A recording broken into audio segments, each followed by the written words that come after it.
Hoy vamos a sumergirnos en una idea que es, no sé, a la vez liberadora y un poco aterradora. La idea de que una parte enorme de lo que creemos que somos, de nuestro yo, es en realidad un software corriendo en piloto automático.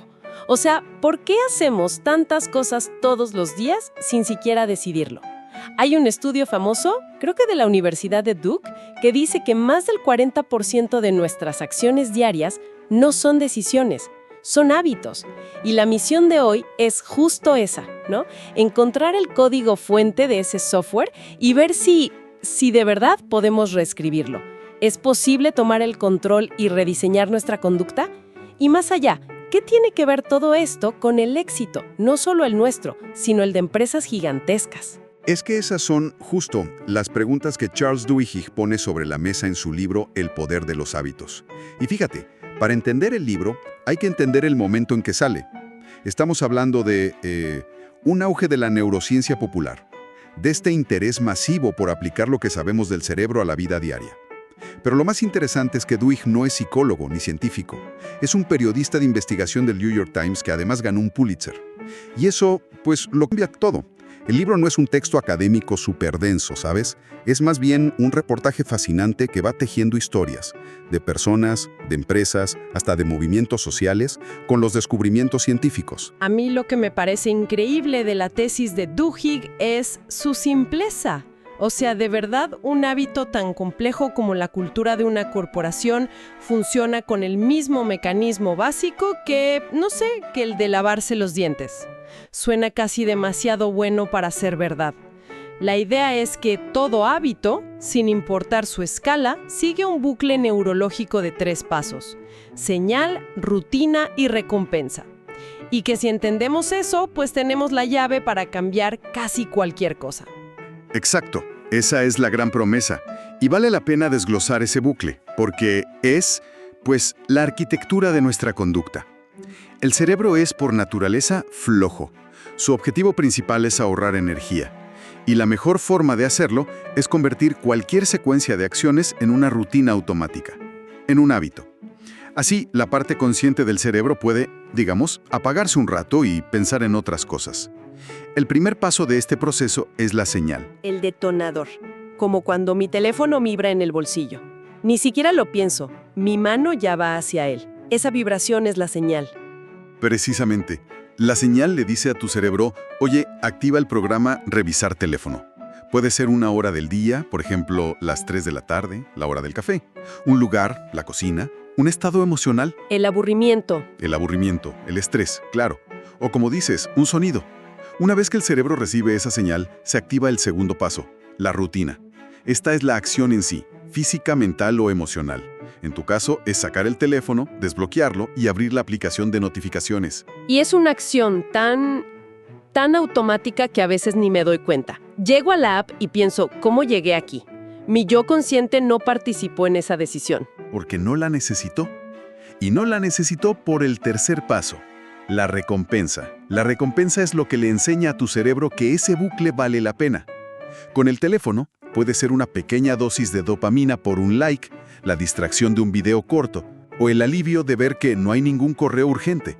Esa recompensa le dice a los ganglios basales, una estructura muy primitiva del cerebro, oye, guarda esta secuencia, fue útil. A ver, espera. ¿Me estás diciendo que cuando estoy en modo hábito, una parte diferente de mi cerebro toma el control y mi yo consciente, el que toma las decisiones, básicamente se toma un descanso? Es una excelente forma de verlo. La actividad en la corteza prefrontal, el centro de decisiones, disminuye drásticamente. El cerebro entra en piloto automático para ahorrar recursos. Pero aquí viene lo más poderoso y a la vez lo más peligroso. Con la repetición, la señal y la recompensa se conectan tan fuerte que el cerebro empieza a anticipar el placer. Apenas recibes la señal, la vibración, tu cerebro ya está, digamos, saboreando la posible recompensa. Ya no es solo un patrón, se convierte en una ansia, un deseo neurológico casi irrefrenable. Y ahí está el truco que usan las redes sociales, ¿no? La recompensa no es fija, es variable. A veces abres Instagram y no hay nada, pero otras veces hay 10 likes y un mensaje. Esa intermitencia, esa incertidumbre de la recompensa es lo que nos vuelve adictos, como una máquina tragamonedas. El libro ya nos estaba advirtiendo de esto antes de que fuera una epidemia. Totalmente. Duhigg lo explica con otros ejemplos, pero el mecanismo es idéntico. Y esa ansia es la razón por la que romper un mal hábito es tan difícil. No estás luchando contra una mala acción, estás luchando contra un deseo neurológico profundo. La fuerza de voluntad por sí sola casi siempre pierde esa batalla. Y por eso el libro propone su regla de oro para el cambio. Ok, a ver, si no es con fuerza de voluntad, ¿cómo se rompe el bucle? Si el ansia es tan fuerte, parece misión imposible. La regla es sorprendentemente elegante. No elimines el hábito, rediséñalo. Debes mantener la misma señal y ofrecer la misma recompensa, pero tienes que cambiar la rutina que hay en medio. La clave es diagnosticar qué es lo que realmente anhela tu cerebro. El ejemplo de la galleta a las 3 de la tarde me llega directo al corazón. Durante años tuve ese hábito. A las 4 de la tarde necesitaba algo dulce. Intenté de todo, pero nunca me detuve a pensar qué era lo que buscaba en realidad. ¿Era el azúcar? ¿O era una excusa para levantarme y dejar de ver una hoja de cálculo por 5 minutos? Esa es la pregunta clave. Duhigg sugiere experimentar para aislar la verdadera recompensa. Un día, cuando llegue la señal, las 4 de la tarde en tu escritorio, en lugar de la galleta, prueba a charlar 5 minutos con un colega. Si el ansia desaparece, la recompensa que buscabas no era el azúcar, era la socialización. Otro día, prueba a dar una vuelta rápida a la manzana. Si eso funciona, la recompensa era una distracción, un cambio de aires. Una vez que identificas la recompensa real, puedes diseñar una nueva rutina, una más saludable, que te la proporcione. Cambiar la rutina de fumar un cigarro por masticar un chicle, pues como que no suena suficiente. No lo es. Y aquí Duhigg introduce un ingrediente fundamental que falta en el bucle: la creencia. Para que un cambio profundo y duradero ocurra, la persona tiene que creer que es posible cambiar. Y esa creencia, curiosamente, se fortalece de manera exponencial cuando se comparte en un grupo. Es el pilar de organizaciones como Alcohólicos Anónimos. Claro, no es solo el método de los 12 pasos, es estar en una habitación con otras personas que lo están logrando. Ver a alguien más tener éxito hace que tu propio éxito parezca posible.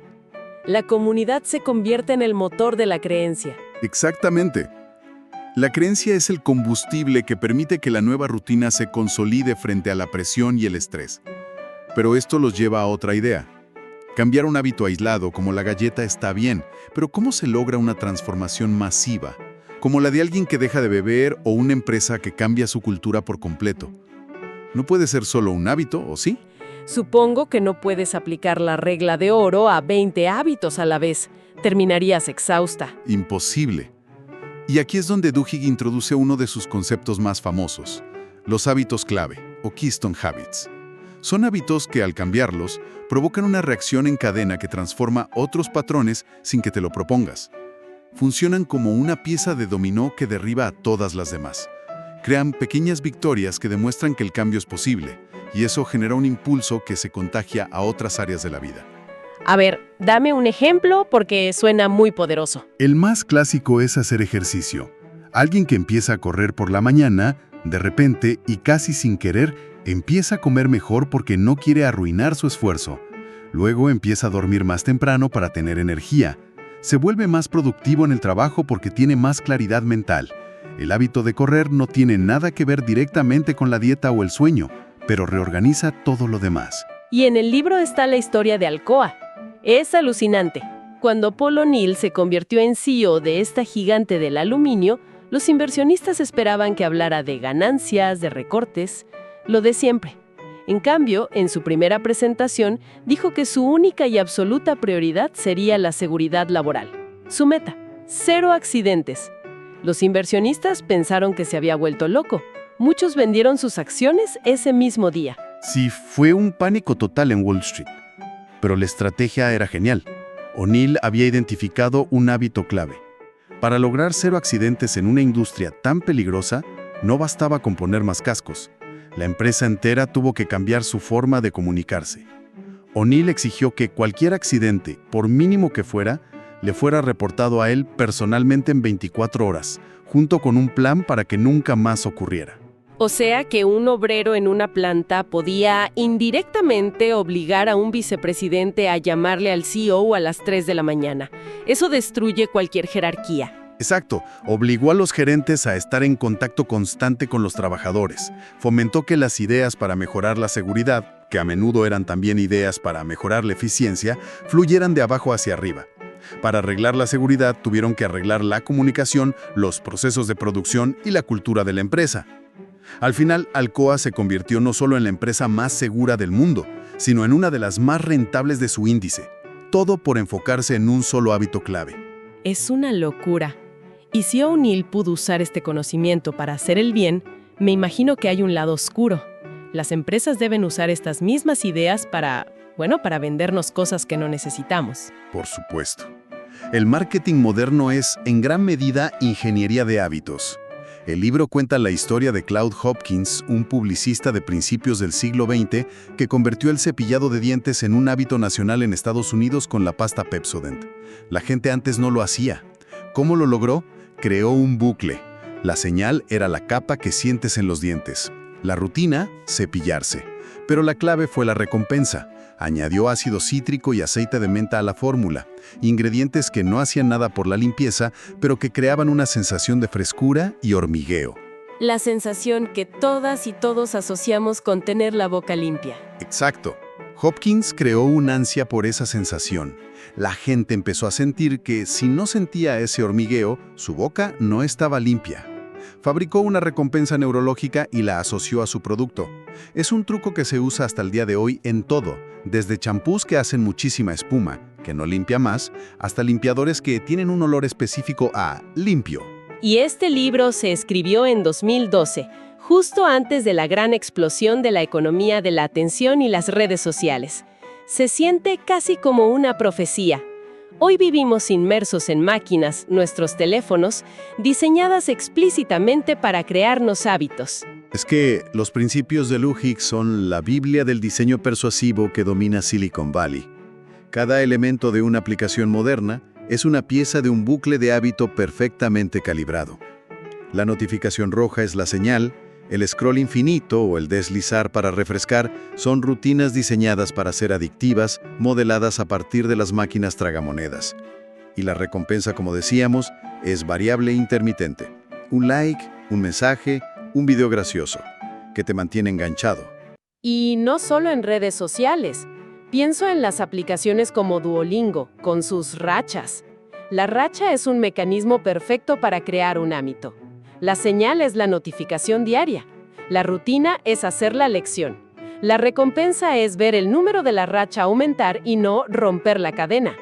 Es manipulación, aunque sea para algo bueno, como aprender un idioma. Sin duda. Vivimos en una cultura de productividad y autooptimización que es un reflejo directo de estas ideas. Todo el mundo quiere hackear sus hábitos, encontrar la rutina matutina perfecta, optimizar su día, y eso nos lleva a la crítica necesaria del modelo. ¿No estaremos simplificando demasiado la conducta humana? Sí, porque hay problemas que no se solucionan cambiando una rutina. Un trauma profundo, una depresión, no es como dejar de comer galletas. Exacto. El libro no profundiza en esos temas. El modelo del bucle es increíblemente útil para ciertos comportamientos, pero puede ser insuficiente para otros más complejos. En los materiales se mencionaba el caso de una persona cuyo eczema, la rutina de rascarse, no era un simple mal hábito, era un mecanismo de defensa inconsciente para evitar el rechazo social, originado en un trauma infantil. Ahí, la recompensa que se busca es la autoprotección emocional. No puedes simplemente cambiar la rutina de rascarse por ponerte crema. Tienes que ir mucho más profundo. Es una muy buena observación. El mapa no es el territorio.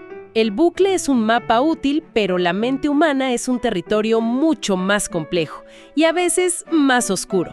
A pesar de todo, el mensaje final del libro es de empoderamiento. Los hábitos no son nuestro destino. Anne Krivil, una de las investigadoras del MIT que Lou Hicks cita, explica que los patrones neurológicos de los viejos hábitos nunca desaparecen del todo del cerebro, pero pueden ser sobrescritos, relegados a un segundo plano por nuevas rutinas más fuertes. el cambio es posible. Al entender la mecánica, adquirimos la capacidad y quizás la responsabilidad de analizar nuestros patrones y decidir si queremos conservarlos. Eso nos deja con una última idea para reflexionar, algo que el filósofo William James dijo hace más de un siglo. Toda nuestra vida, en cuanto a su forma definida, no es más que un conjunto de hábitos. Si eso es cierto, y si más del 40% de lo que hacemos cada día es automático, entonces, ¿cuánto de lo que llamamos personalidad es en realidad programación inconsciente? El libro y los recursos están en la descripción, para que puedas revisarlos con calma. Si te gustó la conversación, suscríbete para no perderte los próximos episodios. Y dime, ¿hay algo con lo que no estés de acuerdo?